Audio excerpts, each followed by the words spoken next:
Alright, so way back when I made my Coco 45 triple crit damage video, it was brought up in that video that there are a number of weapons that can have 3 crit damage perks, and with the right lead hero buffing your crit damage, you can get up to some crazy high numbers. Now, the Candy Corn LMG doesn't have the highest base crit damage, so we're not quite hitting that 705%, but it is one of the only ARs in the game, and it is, to my understanding, the highest mag-sized triple crit damage weapon in the game. I don't believe there are any other LMGs that can do this, but it reaches 680%. We're throwing on a damage perk because of our loadout. So let me just get this into my hands here, and oh, I thought I crafted it. Am I blind? Yeah, let's get that right into the slot here, and we'll talk about the loadout that I'm using. So because of Totally Rockin' Out, you can buff your crit rating enough to where you are critting, Warrior, it's true, you are critting almost every time. And this is what I've got. So we got Battle Beat to activate it immediately, Subway first to activate it immediately, Battle Beat to keep it going, and Fumble just in case. I know 3 is probably overkill. If you want to run a better loadout, you can. This isn't necessarily a loadout or a guide video. We're just having fun today, but I wanted it to be active as much as possible, and that's partially why I'm using Quick Fingers, just so we can get an extra damage perk. I can throw my grenade to instantly reload, or, you know, reload quicker than normally. It's not actually instant.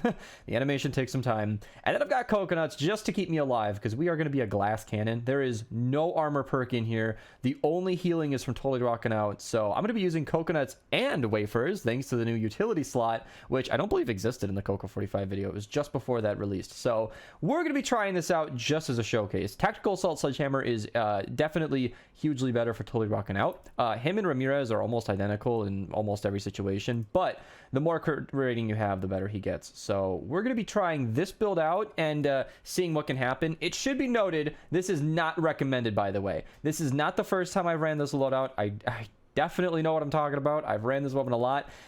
Being locked to physical is a huge downgrade. That is a massive... It's bad. It's bad. But with all these crit perks, it's kind of okay. It's still one of the worst weapons I've ever done the math for. I should also mention that we do have healing from the candy drops. I always forget about that because I never use this weapon. But yeah, any of these 6 perks are actually really strong. But the gum drops are unique to the Candy Corn LMG and the Ginger Blaster, I believe. So let's have some fun. I'll start recording again when we have something to shoot at. All right. Heard you have something for me. Oh my god, I can't believe I'm even grabbing this and not recycling it right away. Well, stay tuned, viewers, for an upcoming video. Alright, let's try this on a couple of enemies down here. Oh my god, 180,000 per shot.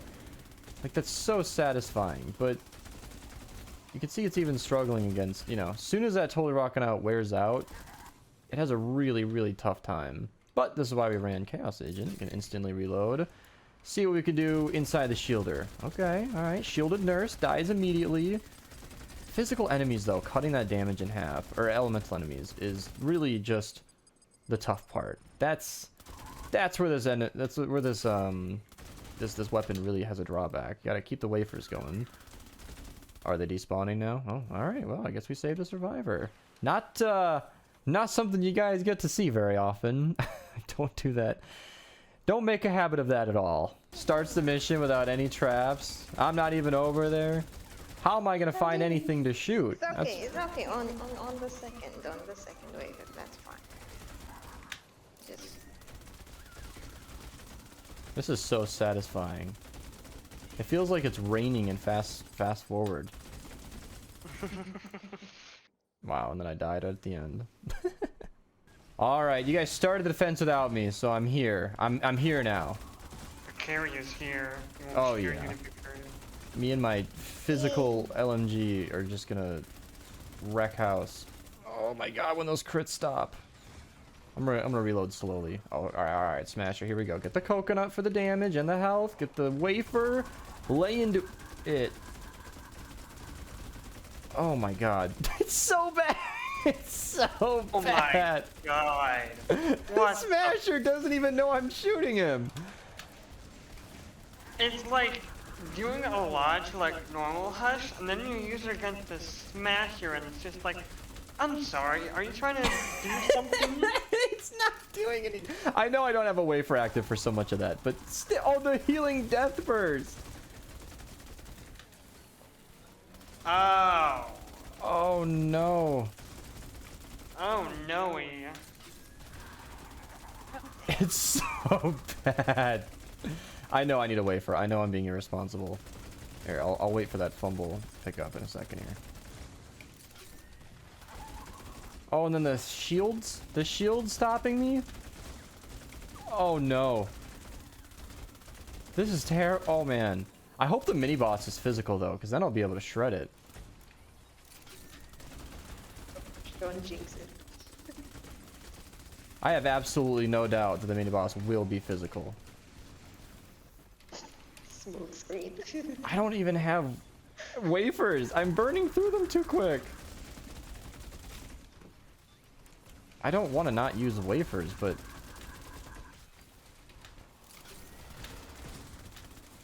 like I need to do damage. It's funny. It's fun making these videos because a lot of people, yeah, I can only show the gameplay that I have time for in my best perks videos. So a lot of people don't understand how heavily tested a lot of my weapons are. And when I say a weapon's garbage, I'm pretty much never pulling it out of my ass. I think the only best perks I've ever truly like deleted and redid was like the Riptide, where it gave me a very bad impression, but it was a lot better than I knew. I did test it with blue perks, and I figured it would, you know, make up for it. Or I figured I could adjust for that, and I was incorrect. Woo! Against physical enemies, it slays. I really want a physical mini boss. I really want it. That's all I want for Christmas. Is a physical mini boss. This one mission.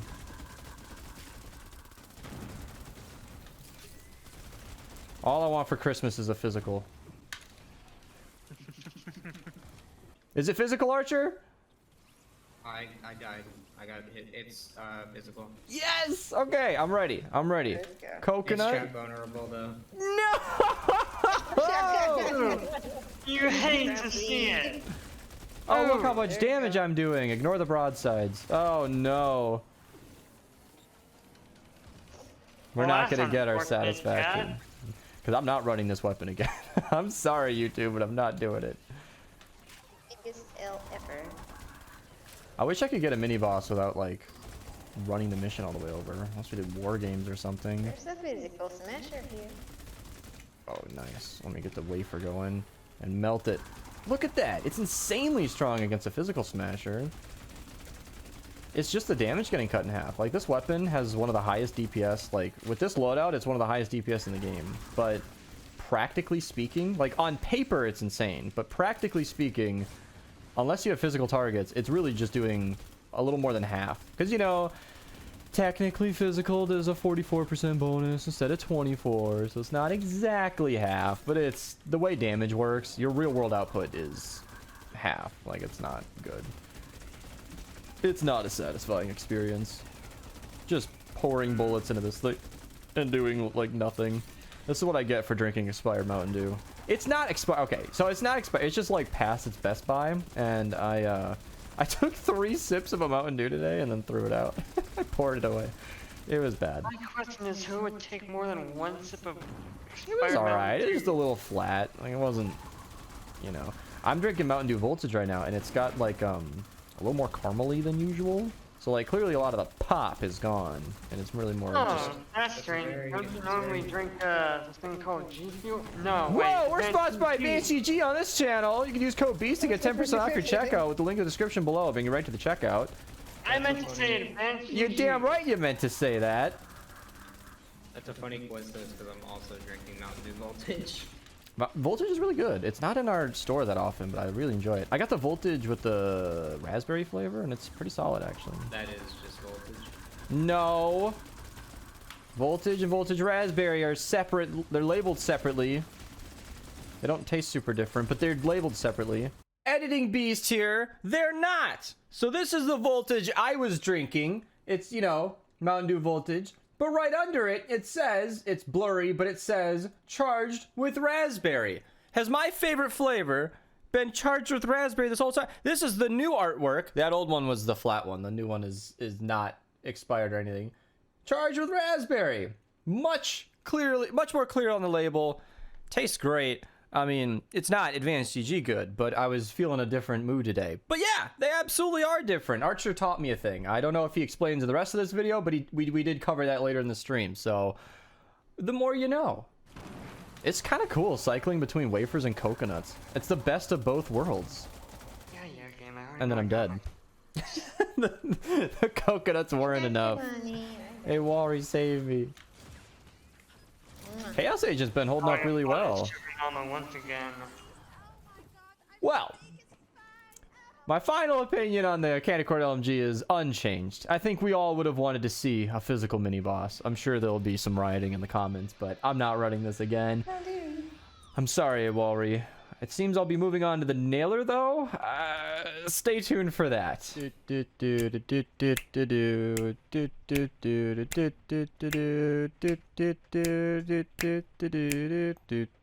And then